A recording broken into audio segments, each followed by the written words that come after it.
Vestul a arătat că poate fi unit împotriva rușilor și sancțiunile aplicate coordonat pot provoca efecte consistente pe termen lung. Însă încep să apară fisuri în această unitate, atât în ceea ce privește aderarea de state noi la NATO, cât și în privința continuării pedepselor pentru Rusia. Rușii continuă războiul și încalcă toate regulile, dar aceste fapte par să se piardă în fața unor avantaje pe care anumite țări doresc să le obțină cu orice preț. Consecințele conflictului din Ucraina ne vor afecta pe toți și de aceea este important să ne menținem atenția asupra problemei care contează: cine este victima și cine este agresorul. Riscăm altfel să suprapunem planurile și să fim de partea cui nu trebuie. Generalul Ben Hodges a fost comandantul trupelor SUA în Europa și este invitatul meu de astăzi. General Ben Hodges, former Commander General of United States troops in Europe, welcome again to Diplomatic Passport, this time in a different environment. Thank you. I'm privileged to be here. General, if we look now at the map of Ukraine and we compare it with the same map of Ukraine but before 24th of February this year, who is winning this war? Well, there's no doubt that Ukraine is winning. Russia has already lost. I mean, they've lost on the strategic level. They're isolated. Their economy is going to be in ruins. And their Ministry of Defense has been exposed as one of the most corrupt institutions on the planet. At the operational level, they have failed or fallen short of almost every objective. Even Mariupol, which they finally apparently have gotten all the soldiers out of there, took 3 months. Should have been the first city. So Ukraine is winning, but there still is a lot of Ukrainian territory that's still under Russian control. Yeah, but if Ukraine is winning and Russia is losing, how come the map turns red in specific points that basically cut Ukrainian access to the Sea of Azov and the Black Sea? Yeah, well, that is a real problem from an economic standpoint. They can't export grain because of the loss of ports on Azov Sea and blockade of Odessa. This is a real problem. But think about where the map was 6 weeks ago. So that's when I say we're winning. The areas that were red are turning back gold again. And so I think we still have a few months before this red area is almost completely eliminated. I think this is feasible and realistic to expect. We saw that Ukraine started a contraoffensive against Sevastopol, for instance. Shall we expect something even more? I hope so. I think if we can knock the Russian Navy out of the fight so that the Navy is not able to just keep shelling into the cities and murdering innocent people, if we can help Ukraine stop that, that will be an important part of the long-term goal. And obviously, I would prefer to punch a hole in these Russian ships, but if we could at least wreck the maintenance and fueling facilities at Sevastopol so that they can't use it anymore, that would also help the cause. But this would be a part of what Ukraine has got to do. I'm not sure what their timing is when they will launch a general counteroffensive. I think the General Staff probably is watching very closely to see where is that tipping point where Russia can no longer do any offensive operations. And in the meanwhile, Ukraine's logistics get better with each day. Then I think we're going to see a more significant counteroffensive. You had a recent tweet analyzing, let's say, some declaration made by the Russian ambassador in Washington, saying that perhaps Russians are ready for a capitulation. Okay, so the ambassador says we will never capitulate. And when I saw that, that told me that means that the thought that things are going really bad is in their head. Otherwise, would the ambassador ever say we're never going to surrender? I mean, that's what struck me as interesting, that he felt he had to say we're not going to capitulate. I don't know that I mean, it won't be like in the old days where there's a big surrender ceremony. Or so. I don't envision that.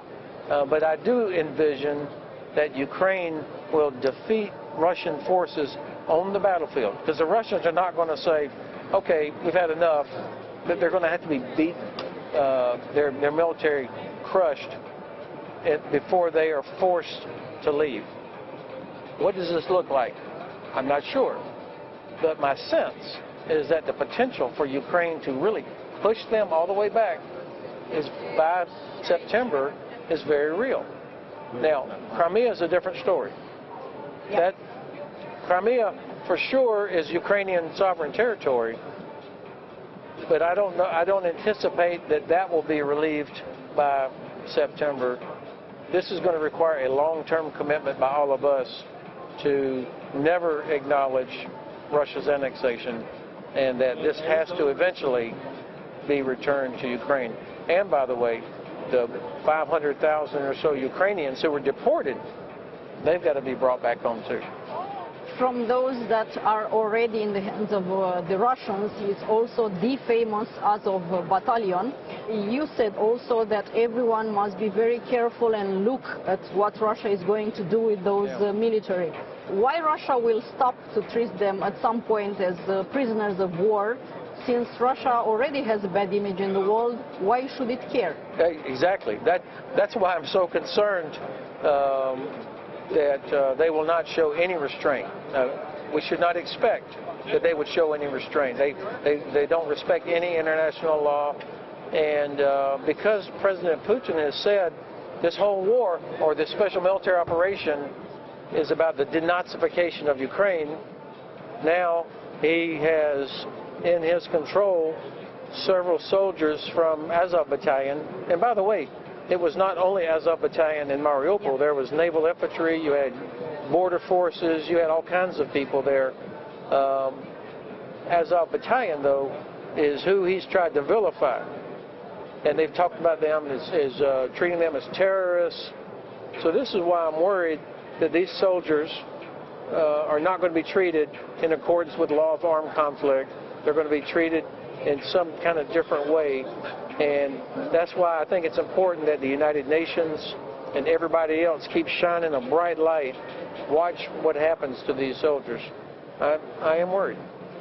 Ukraine can win this war, but then again, Russians will never stop. What if they will take the entire coast of Ukraine and they will control that portion of the Black Sea as well?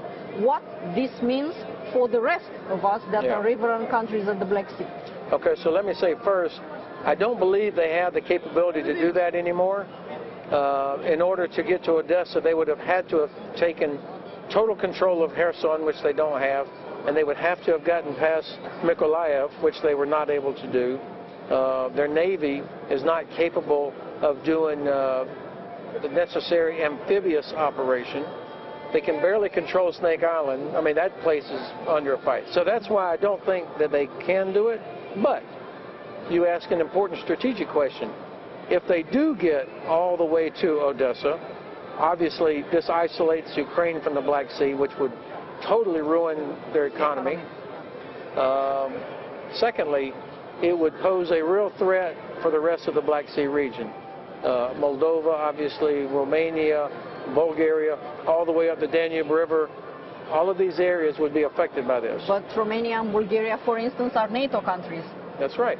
But the threat, I don't envision a direct attack unless the Kremlin is successful in splitting the alliance. If we become split over different perceptions of the threat of a nuclear weapon, for example, or if they think that nations are not really willing to do this, if they make that terrible miscalculation, then it could be.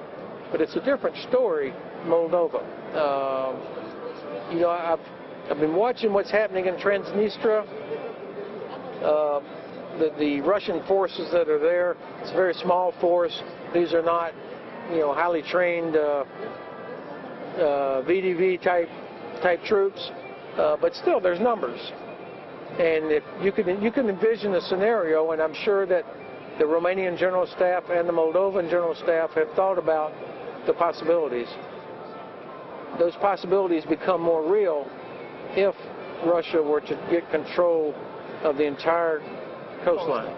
But if Transnistria, for instance, is recognized because the leader there sent a letter to Vladimir Putin in this sense in March 2014, what if it's going not to be a military action, but rather a recognition by, I don't know, by a letter? Yeah. And then Transnistria will be Russia. I don't think that would stand up to any kind of public scrutiny. So I think, I mean, that could be part of the mix, but it seems implausible. And at some point, Moldova, Ukraine, you know, they may decide to solve this problem once and for all themselves. This is why when Secretary Austin said we're going to weaken Russia so that they cannot threaten their neighbors anymore, that means we want to enable people to take care of Transnistria, to take care of Abkhazia and South Ossetia, to help restore sovereign territory to their countries, and to make sure that Russia does not have the ability to go threaten their neighbors. We're not interested in anybody going into Russia. We're talking about their neighbors. So the problems, the hypothetical issues you raise, I think these are very important. We are in Romania. We are filming at a military fair. The war is at our borders. How should Romania prepare itself for being better in front of this threat? Well, of course, we're talking about deterrence. And Romania already does one of the most important things for deterrence, which is to be a very active member of NATO in everything. Romania fulfills all of its requirements. It invests in its own defense. It supports Black Sea air policing. The Romanian Navy is out looking for mines all the time. So there's so many things that Romania does. And of course, for the United States, this is our center of gravity for the Black Sea region. So you've got U.S. land forces, air forces are all here, and missile defense is here. So that's number one, is Romania being an important part of the alliance. Number two, I think that the Romanian General Staff is looking very hard at should we be forward, ready to defend forward, or can we count on our ability to move quickly to the danger? And I think given to be honest, the challenge of moving around in Romania, you know, the transportation network is not very strong. And so when you think about that, and you think about what happens inside anybody's territory that Russians take, I mean, think about what happened in Bucha. Yeah. Then that's a strategic challenge for the General Staff to try and decide, are we better if we defend forward, or do we sit back? So I'm very confident that the General Staff is thinking about this. What's the best way? What are we prepared to do? And the fact that you've got other allies now are coming to Romania, obviously this is a good sign. Finally, I anticipate that we're going to see an increase in U.S. forces in Romania and other allies. I don't know how much, I don't know when, but my sense is that these decisions are going to be made in the coming months. Maybe Madrid summit? That would be ideal, but I don't know when. But I feel pretty confident we're going to see an increase, assuming Romania invites. Yeah. And I think this would be very appropriate. General Hodges, do you think that NATO should have permanent bases in the eastern flank? Absolutely. We should have permanent basing from Estonia all the way down, at least through Romania, Bulgaria perhaps, but for sure through Romania. Now, what that looks like, who's there, I don't know. But as we've talked about, the importance of forward defense. I mean, ready to defend forward, based on what we saw happen in land that Russian forces occupy. We should assume that will happen every time. So to me, that I've changed my thinking. I used to think not permanent basing, not so far forward, but because we know how difficult it is to move, it's too slow. We can't get there in time. And because we see what happens in areas that the Russians do occupy, I've changed my thinking on this.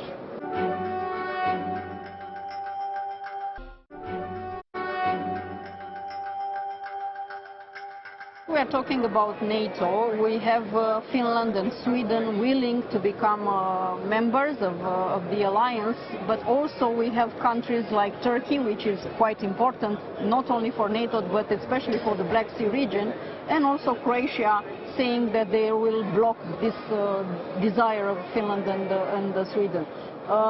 Shall we expect negotiations, or shall we expect to be permanent blockade? First of all, Sweden and Finland, what a terrific addition to the alliance they will be. Yeah. Two strong liberal democratic countries, two strong resilient societies, two militaries that are not large, but they're very effective. And they both have very good mobilization systems. They're both modernizing. So really significant improvement for our defense in the Baltic region.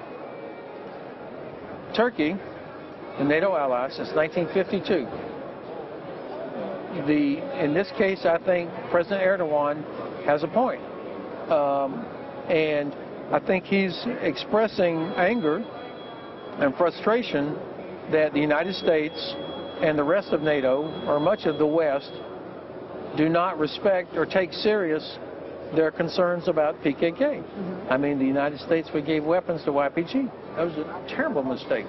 I don't defend all the decisions of the government of Turkey, but in this case, I think they have a point, and they expect to be not taken for granted, and their concerns about PKK, which has killed thousands of Turks, needs to be taken into account. The EU recognizes PKK as a terrorist organization. So this is not unfair for President Erdogan to say, wait a second, first of all, I'm confident at the end of the day that Turkey will be satisfied with whatever gets worked out, because Turkey recognizes that its security comes from being a part of NATO, and that NATO will get stronger. But this is part of being in an alliance. You know, we're all in it for the mutual defense, but each nation, including Romania, Bulgaria, Turkey, U.S., Iceland, also have national agendas. Of course. And so I respect that. And what I hope will happen, what President Erdogan is reminding everybody, said, okay, great, we've got plenty of stuff up in the Baltic region. The Black Sea region is where all the fighting is. All the danger is in the Black Sea region. Where's the strategy for the Black Sea region? And so I think that actually could be a positive outcome of this.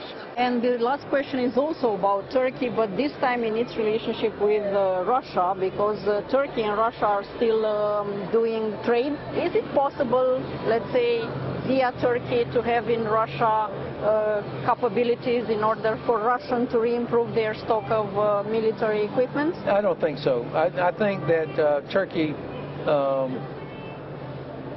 and again, I don't make excuses for Turkey, yeah. okay, but Turkey's not the only NATO country that lives next door to Russia, you know, that has to think about these kind of things. Norway, on down, Finland, okay, I mean, it has hundreds of kilometers of a border. So Turkey is in a place where I wish they had shut the straits sooner, but they did. They are providing one of the most effective weapons to Ukraine, their drones, Bayraktar drones. But also to Russia. I think that Turkey could do more. They claim regional ownership. Okay, well, if you're the regional owner, then why don't you take ownership of the Black Sea and demand that ships carrying Ukrainian grain are allowed to move across the Black Sea to deliver to Africa, the Middle East, the places that need this grain. This would be a great opportunity for Turkey to demonstrate what they mean by regional ownership. I think that again, this is where we, the United States, we have not put enough sustained focus on the region, and we've allowed our relationship with Turkey to fade. Yes. Yeah. And so they don't trust us, just like I think many Americans don't trust the Turks. We're going to have to fix this. That map, it doesn't matter who the leadership is, that map is never going to change. And General, do you think that we will witness a famine crisis because of the blockade in the Black Sea? Yeah, people are, you see more and more discussions and concern about this. And this is where I think if the UN is ever going to demonstrate that it has capability, this is a place where they could put pressure on the Russians to authorize, to allow a humanitarian shipments to start moving of grain from. I mean, there are hundreds of thousands of tons of grain in storage right now. Yeah. And the next crop is going to be coming in soon. And the particular type of grain in Ukraine is not the kind that you can leave in storage for extended amounts of time. So it's got to get out or it's going to rot. So there's not a lot of time to consider on this. So it would be also Russia's fault if this is not... This is 100% Russia's fault. Absolutely, completely Russia's fault. Thank you so much, General.